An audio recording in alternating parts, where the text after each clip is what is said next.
Perfect. Last walk-up song was very personal to our moderator. If you don't know where Dylan Potter of Vedder Price is from, we can talk about it after. Over a shrimp on the Barbie. Thank you. Let's go. Australia, Dylan, it's all you. G'day, everyone. Welcome to the lending panel. We've got a great panel with us this afternoon. So starting from my right, we've got Wilhelmsen from Macquarie Bank, which is another nice little Australian segue. Sean Durkin from Hudson Northern Shipping. Philipp, you're going to have to help me with the surname. It's beyond me, I've got to say. But Philipp from Berenberg, and then finally Salvatore from First Citizens. So good afternoon, everyone. I think we've heard a couple of views in the last sort of 45 minutes, hour from the CFOs who sort of seem to think asset values are going to hold up, which I think you would say if you're the CFO. And some other views about some softness in the market. What I want to start off with is some big issues. Given the geopolitical climate at the moment, I want to understand from each of you and your organisations how you think the market's going to be developing. Are you bears or bulls at the moment? What is the risk profile, and are asset values going to hold up in the near future? And are you going to be there to support them? So, Frit, I'll start with you. Yep. Okay. So we are laser focused on the order books that are growing, on the asset values, on regulatory uncertainty, but we're pretty optimistic about how we can navigate all that and deploy capital. Look, we're a $2 billion portfolio. We're not here to solve the whole shipping capital needs. So there's always going to be opportunities to deploy capital in certain segments. What we've done over the last few years is really broaden our expertise in commodity shipping, offshore, some niche segments. So we can play where in some segments and be patient in others. But I think the overriding sentiment is you never know what's going to happen. And the one thing that we've managed to, I think, achieve the last 7 years of being active, so we're a fairly new lender, but now quite established, is you always have to adapt to what's going to happen. And if you don't do that, then you don't deploy capital quickly enough because owners simply have not needed capital in the same manner the last couple of years. So that has been a challenge for everyone here, I think, on this panel. But proud to say that we've doubled our book in the last year, and we're ambitious, want to do more. Fantastic. Sean, what do you think?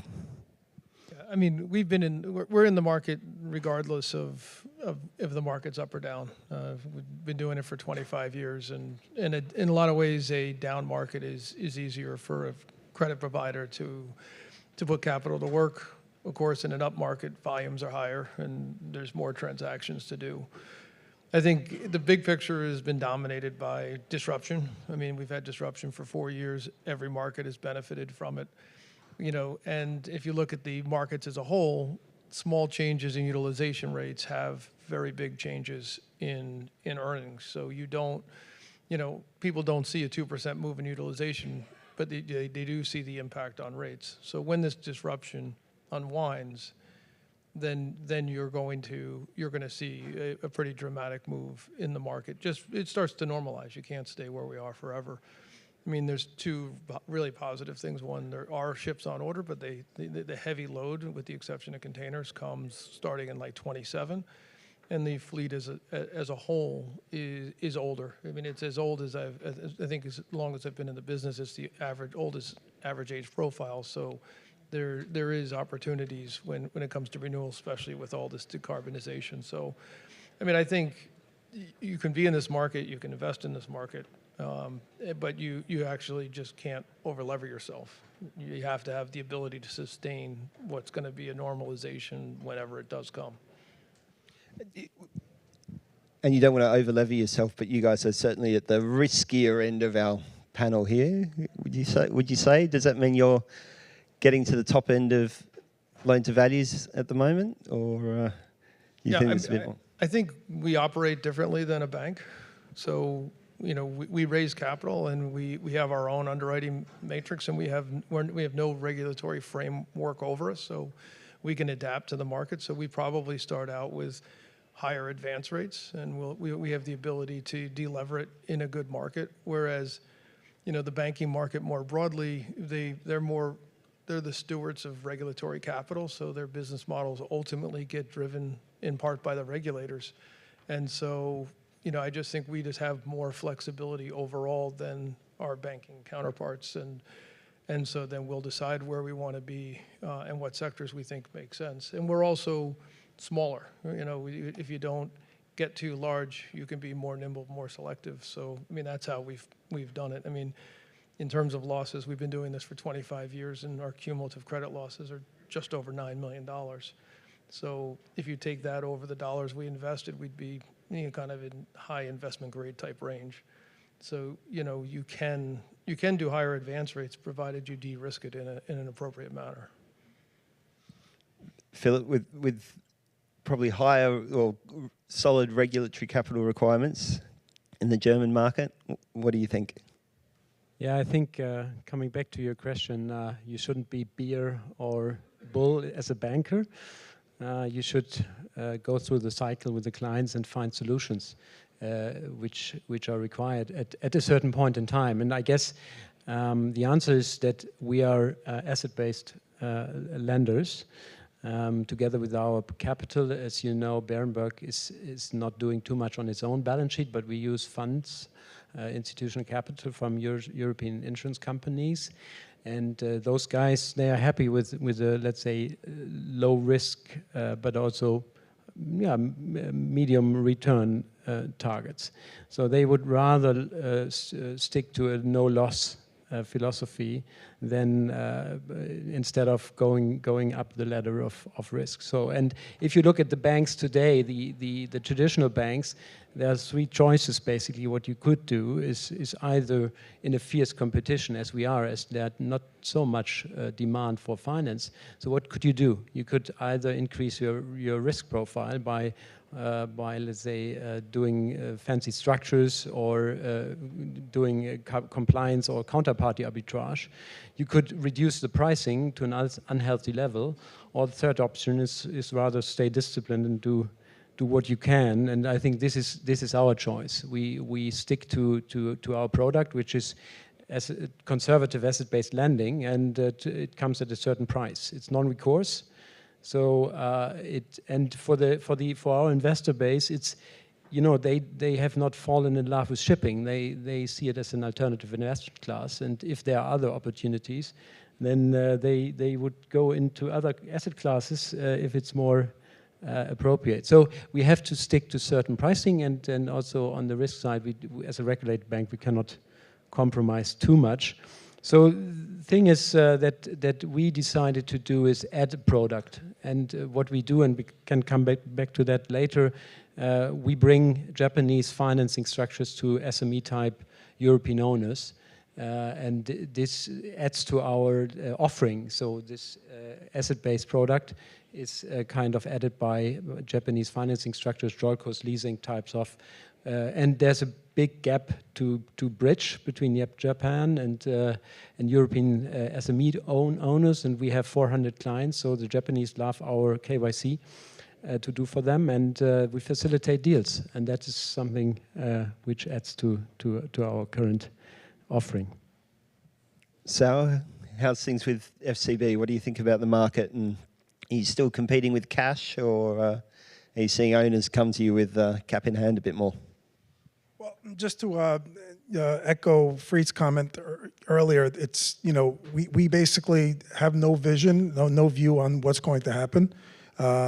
Forecasting the various issues that impact shipping, let alone the political environment, is really a fool's errand, especially with, a recent politician that was elected.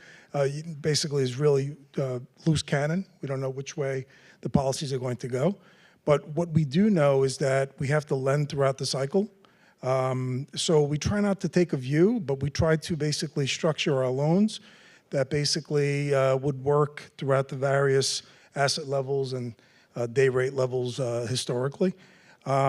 We're not bullish or bearish on any particular sectors. There are certain sectors that we tend to stay away from, but based on the particular loan, the particular borrower, and whether it's recourse or non-recourse, we can often structure a loan that works for that particular situation. There are instances in which we're going to have to say no. We try not to do anything that we won't regret, although nobody has a crystal ball.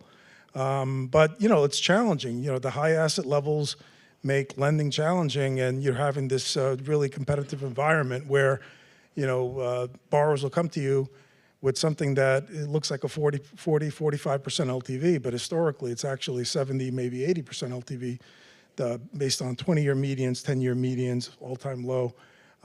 So often, the historical median will be 2x what the current LTV is.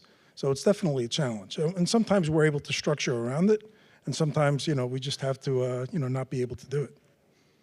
And Sean, do you look at asset values in the same way over that kind of term, or are you looking at a more immediate kind of situation when clients come to you for? No, I mean we basically have our own. We have our own underwriting matrix where we take the historical data, and we usually will carve out the peaks to figure out what we believe is an average, an acceptable level for us, and we want to try to get there within a year. So if the market's strong, you'll price into your deal 1 year of a good market. But at the end of the day, we're an asset-based lending business. We're not going to price 2 or 3 or 4 years of a good market into the advance we use. And so I think that 1 year bump probably gives us some higher leverage over one of the banking competitors. And I think the other thing we do is we have a longer loan repayment profile, so we're able to do a higher advance rate with a break even that's similar to what a bank can offer, because we stretch the loan profile, because we ultimately believe that most loans you don't get to the end of. I mean, if you've been lending for a long time, as soon as there's equity in the ship, you're going to get refinanced and they're going to do something else. So residual value is not the primary risk. It's that upfront underwriting risk that you want to delever, and that's how we approach it. Frit, do you take a similar approach? I mean, I'm interested to hear sort of how you've been so successful in growing the book over the past 12 months when you've had an environment where owners are relatively cash rich in that situation. What's been successful and what's been driving that growth? Yeah, we're more similar to the way Sean does. We have our own lending matrix and framework, which we develop every 6 months. We look at each segment. We really look at the supply. We try to figure out, okay, well, the historic data, what's applicable for now, the next 2-3 years. So we also can take a view like Sean and go a bit higher on leverage and de-risk a deal, assuming that over 5 years you're going to have a period of time where you can de-risk the deal that you might not otherwise do in another time. So I think like that sort of ability to take the residual value out further relative to other banks helps us compete. It helps us offer a slightly differentiated product. And is that type of approach, is that what's driven things like getting back into the offshore market and those kind of opportunities? Or that's slightly different. Like Australia, Macquarie is an infrastructure manager, world's largest. We're also a huge commodities trading house, and when it comes to the offshore sector, we tapped into our oil and gas and actually the guys who trade the physical flows of the commodities and last year said, look, how sustainable does the cycle look? So we sort of tapped into that resource base that we have in the trading floors to understand. Macquarie takes huge physical positions in gas. Macquarie owns pipelines in the US. They finance do reserve-based lending. So I think we take a view on ultimately the offshore sector has been underinvested for 10 years. The capex cycles are much more sustainable than where they've been. So this is a good time to come in. We got in early. We went crazy, did as much as we could, and now we'll wait and see. But you have to be quick in this market, otherwise the competition comes running after you, and that's exactly what's happening now in offshore again.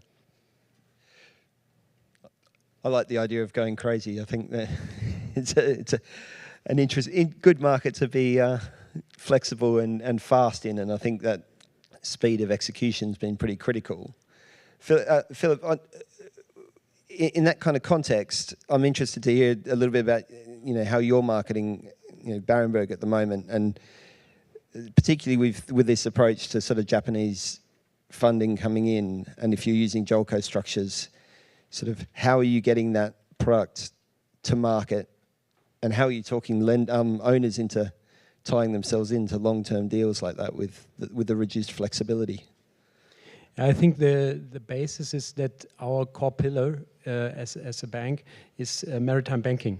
Yeah, so this is an activity where we really strive to be a leading shipping bank, and I say shipping, not ship finance bank, but shipping bank, and that's why we see a lot of deals. We have 400 clients for Little Berenberg, that's a lot, and for those clients we offer the banking services. Sometimes you could say it's boring banking, but it's not that boring if you look at the things we see and get out of it, which is market intelligence. Yeah, we see if someone orders private market ordering, we see the account opening for that ordering, and so we have to ask the questions of hey, what kind of ship, when is the delivery, what is the price, and so on and so forth. So I think out of that, let's say market intelligence, we are able to access projects. So, and we understand our clients as we have a standing relationship, which is day in, day out. So there's always a reason to call them.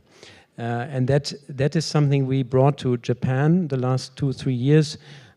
We created or developed our network into that market and explained Berenberg and our business model.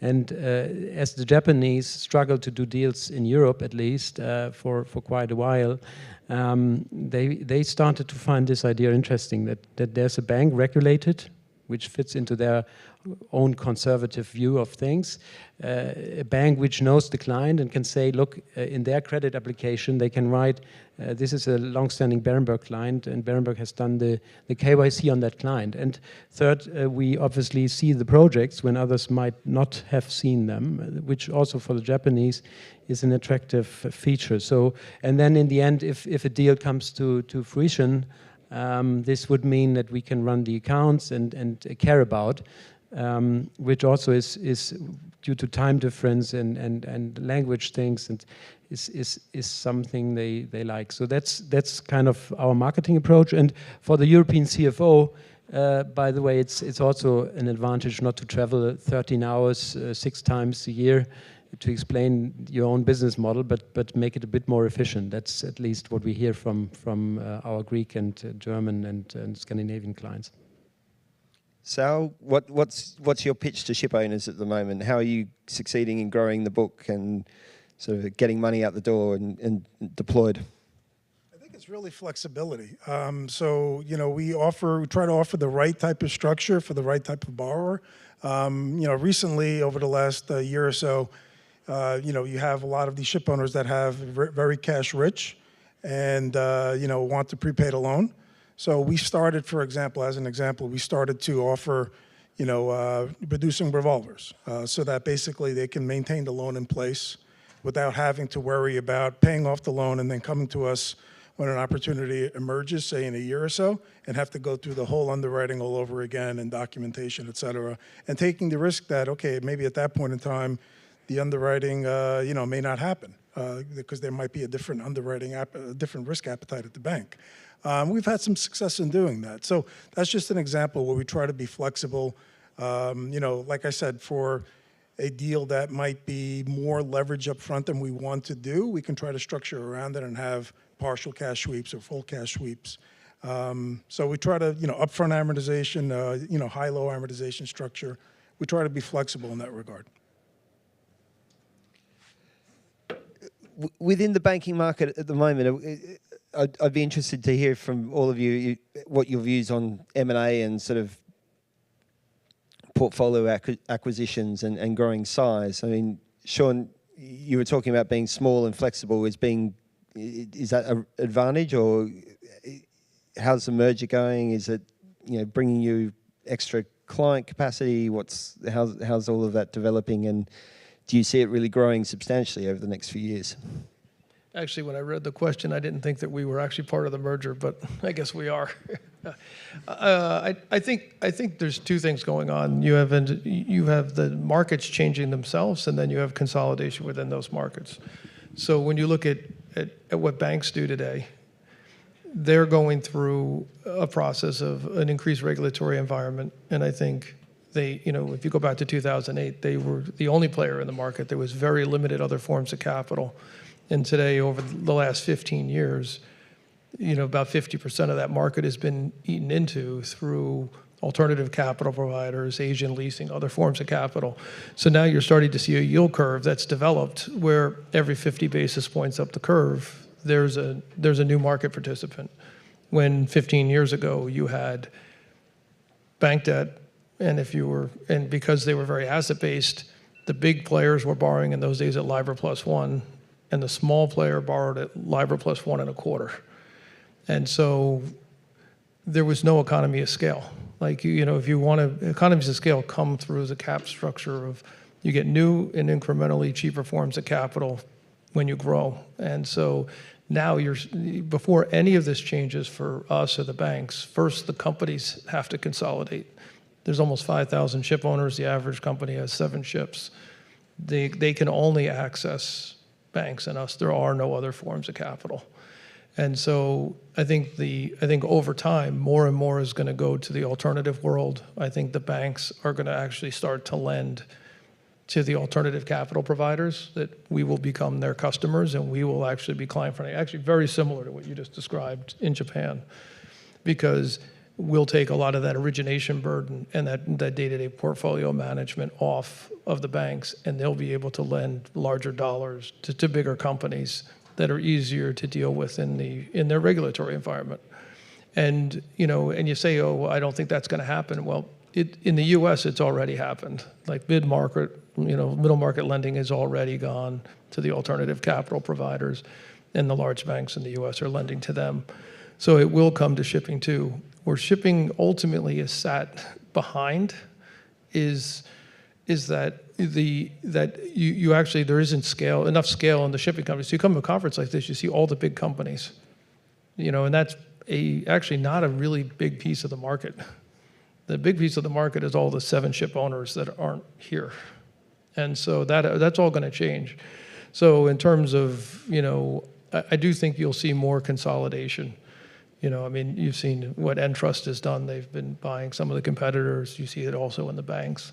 I think you're going to have fewer players that try to build scale, but ultimately, probably more important than the scale they build will be how the models change to adapt to what the market's going to ultimately bring. Fritz, you sort of see it the same way? Are you looking, are your customers sort of merging? Are you sort of seeing that benefit of these small players sort of growing? Is that the kind of focus for you guys? Yeah, that's always been our focus, is growing with the customers. So we don't have necessarily, we contain risk and try to diversify exposure, but we're happy to take large tickets. We're asset focused rather than balance sheet focused. And a little bit to Sean's point,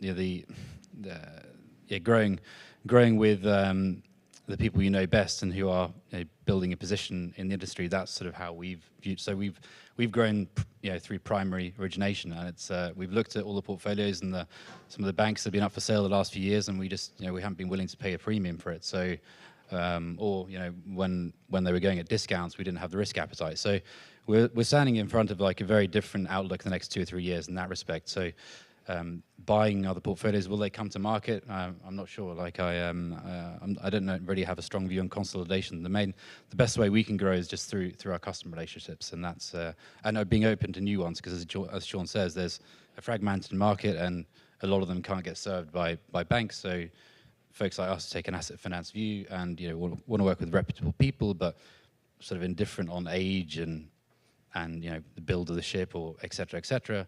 That's where we'll grow, as opposed to probably growing through consolidation. Great stuff. Sal, Philip, anything on that particular point, or any last words for the audience on how you see the market developing, how FCB or Berenberg are approaching life? Yeah, I think I'm quite optimistic for our 4 business models here. This is the good news. Maybe I think behind that is this other news that, or not news, but that development that we have seen in the last 10 years, this gap of financing which is in the market. But I fear that we simply don't see it today, as there's not too much need in finance, and many companies have simply deleveraged.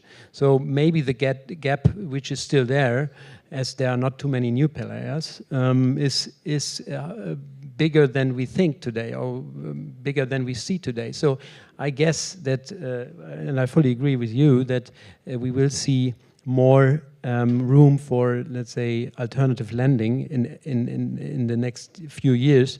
And we haven't talked about ESG considerations, which will harm the bigger banks to go into bulk and tank for as long as this is about fossil fuel. So I think there are a lot of reasons to think this is something that will allow us here to do good business. And I'm always happy if you say you have good business, because then we can back lever or fund level finance, which is fine for us. Well, unless it starts to go the way the aviation market's gone, which is sort of CLO and ABS. So there's ways of sort of refinancing those portfolios as well, which is quite an interesting approach from other asset types. The industry has to consolidate first.